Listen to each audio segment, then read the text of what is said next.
Hello and good afternoon, everyone. My apologies for the technical difficulties there. We lost y'all for a moment, but we're back with OnPay's second live broadcast. Today, we are going over taking the pain out of PTO tracking. Just to introduce myself again, I'm Kara. I'm a member of the partner development team here at OnPay, and I am joined by the very lovely Mrs. Jessica Miles. Hey, Kara. Hey, guys. Welcome. And Jess, you have quite a bit of experience in this space. Could you tell us a little bit more? Yeah, so I've been doing payroll for about 9 years, and part of that time was actually spent just setting up PTO policies, putting it into the system, and ensuring that employers, anywhere from 10 employees to 500 employees, were compliant with state laws when they were setting up their time off policies. I love that word compliant. That's our theme for our viewers for 2020 is compliance is key. So we're definitely going to touch base on that topic more, but I'm ready to pick your brain, Jess.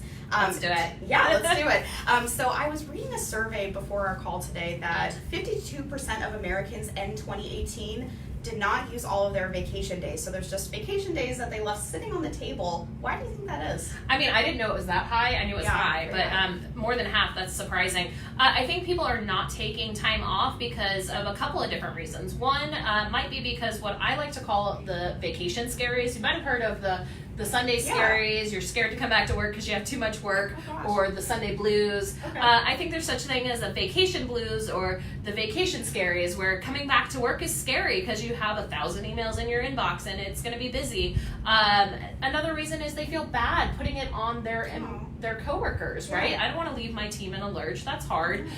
Or if they're expected to check their emails while they're on vacation, does it really feel like a vacation? Should I even bother taking it?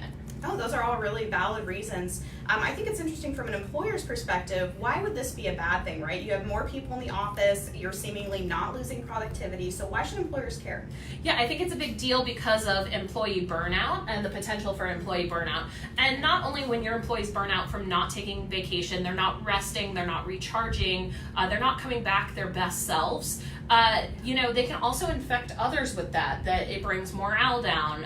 It could really lead to turnover and trouble retaining employees. That's costly. Yeah, it costs up to $5,000 every time you have to replace an employee. So that could be tens of thousands, hundreds of thousands of dollars that you're losing just because you're not encouraging employees to take vacation. That's an easy way to keep those funds in your pocket. Oh, absolutely. And happier employees are more productive employees. Just to help employers kind of navigate the different types of leave. We hear bereavement, jury duty, voting. I really want to concentrate on 3 common ones that we see in payroll, right? Mm-hmm. Sick, vacation, PTO. Can you explain the differences between those? Yeah, so let's talk about PTO for a second. That is just kind of a big bucket for everything. PTO could encompass everything that you need to take it off for. But if you're going to break it down into vacation and sick, typically you're going to do vacation as planned time off. So I'm planning to go to Hawaii. Oh. I'm planning to go on my kids' field trip. That's a planned event. Sick is generally used for unplanned items like I got sick, my child got sick, I've got a doctor's appointment, things like that. Got it. And typically what I see for employers too is that for sick, they're scrutinizing a little bit more and they require employees to come back with a doctor's note after maybe 2 or 3 days of being absent away from the office. Yeah. Well, I'm curious though, so we've got vacation and sick bundled together, and then we have other employers that are utilizing just one bucket of PTO. On the face of it, seems a little bit easier to manage. Why aren't all employers utilizing one PTO policy? Yeah, so it needs to make sense for your business. So there's a couple of reasons why you might not want to just use one big bucket for PTO, and that could be because your state has a sick law where employees need to earn sick time away from their job, and for that reason you'd want to break those 2 times up so that you can show that you're tracking sick leave. And so that you would be compliant if the Department of Labor wanted to audit you. Another reason would be to pay out time. So typically when an employee earns vacation time, that's considered earned wages, and you pay it upon termination. If you separate sick and vacation, sick is typically not paid out and vacation is. So it kind of limits your liability there. Interesting. And how many states would you say have laws on the books in regards to mandated sick leave? It's about 17 states that have laws on use it or lose it policies. Okay. So those do restrict whether you can have a use it or lose it policy. And then about 10 states have sick leave policies that say you have to earn so much time for every hour worked for sick leave. And then on top of that, over 50 cities have different laws around taking time off because of sick and accruing that time off. That includes New York City, Washington, D.C., Seattle. I know I'm forgetting some other ones, big Philadelphia, huge cities, so it affects a lot. Well, and it's interesting that you mentioned localities too, because I know New Jersey as a state doesn't have a mandated sick leave law yet, but there's 13 cities in that state that do have mandated sick leave, so definitely check your area. And I also want to come back to another thing that you said, accrued sick leave, accrued time off. What is the difference between accrued policies versus non-accrued policies? Yeah, so you can give employees time off kind of in two ways. You can either give them a lump sum of time, and that's typically done at like the beginning of a year or beginning of an anniversary or after so many months of working there. Or you can do what we call accrued time, which means you earn time over time. So the longer you work there, you get more time, and so you don't just get like 120 hours the first day you start. You have to earn it before you can use it. So those are typically earned over per pay period methods, or it's earned on a per hours worked method. Interesting. Well, what happens to those hours at year's end? Yeah, so one thing I want to point out, Carol, we keep mentioning year end, and I know we just came out of real year end, December 31st, and all the things we do for that. When we mention year end with paid time off policies, we actually are talking about just a 12-month period that makes sense for your business. So that could be fiscal year, if your company wants to reset everyone's vacations on fiscal year, or it could be the employee's anniversary, or it could be January 1st. So it just depends on what makes sense for your business.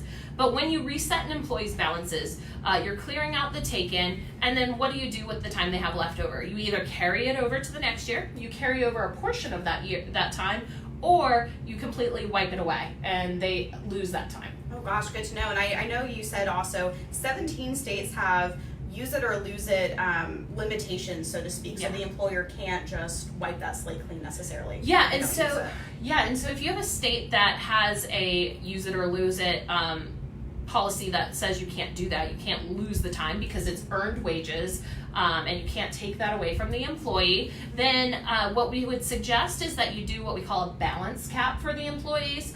And a balance cap just simply means you can earn up to a certain amount of time, and then once they've earned that time, they stop accruing time until they take some vacation. So basically, Kara, if you earn 120 hours, that's the max you can earn, and you stop earning until you take that vacation to Hawaii and bring it down. Would love to take a vacation to Hawaii. It sounds like a great idea. And another thought too is, I know compliance is key, right? That's our theme. So part of that is maybe establish an employee handbook, something written down where you're documenting what those policies are. We don't want employers to risk opening themselves up to allegations of maybe discriminatory practices, or, hey, I wasn't aware that my balance was going to expire, or what the policy set in stone was. And if I may too, if you're using a payroll provider, time and attendance provider, use it for your benefit. Have something documented. Have it maybe automate some of those process management for you. Yeah, it makes it really easy when you're using a time off system. Yeah, absolutely.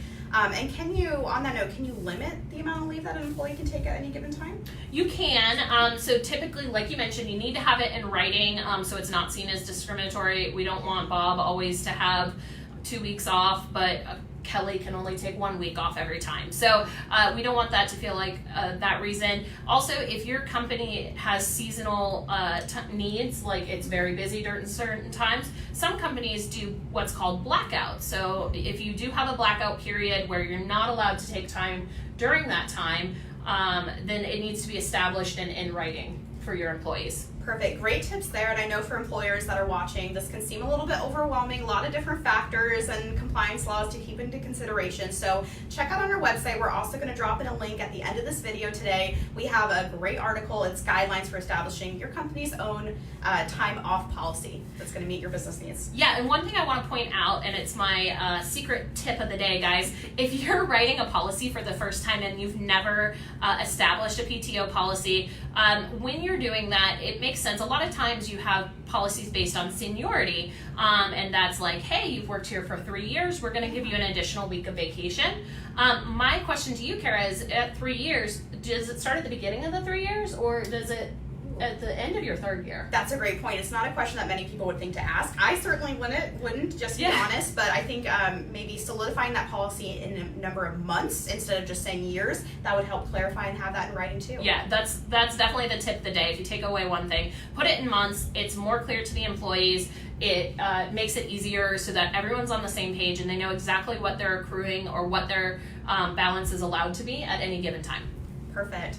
Well, let's pivot this discussion a little bit, Jess. Let's talk about some trends that we're seeing, or at least some trends that I'm seeing. I read an article recently where they highlighted the term unlimited PTO. So my multiple questions to you.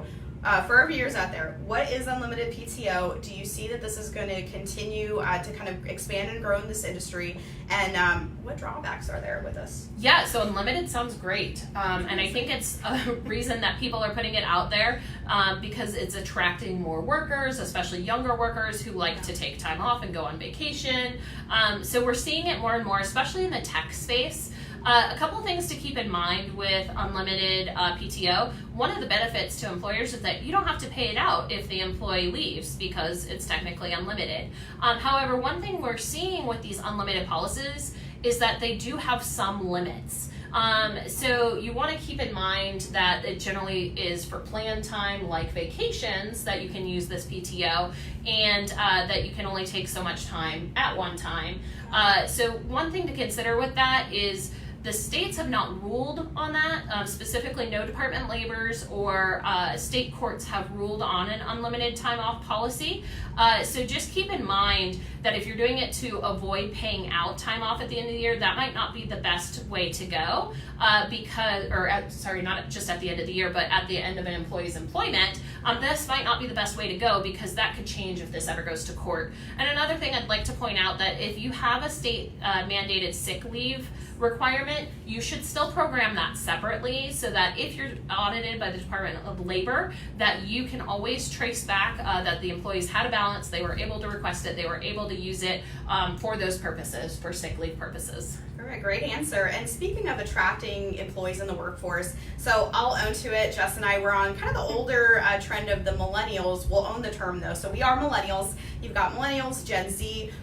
What type of policies are those workers looking for? Yeah, I think all generations are drawn to generous PTO policies. I think we're seeing more generous PTO. So maybe not unlimited, but 20 days, 25 days, 30 days. Does that make sense for your business? Because a more generous PTO policy is something that's going to attract more workers in general. And then also things for like philanthropic days off and volunteer time. Those are things that build community and engagement with employees. And so that's something we're seeing, especially with Gen Z. They want more of a connection with work. Absolutely. A sense of fulfillment, mission of caring for the organization that we're working for. And then also too, for that work-life balance, a term that I've seen recently is parental leave. And I feel like a few years ago, it skewed heavily towards maternity leave. Can you kind of elaborate on that? Yeah, so we're definitely seeing parental leave become very trending.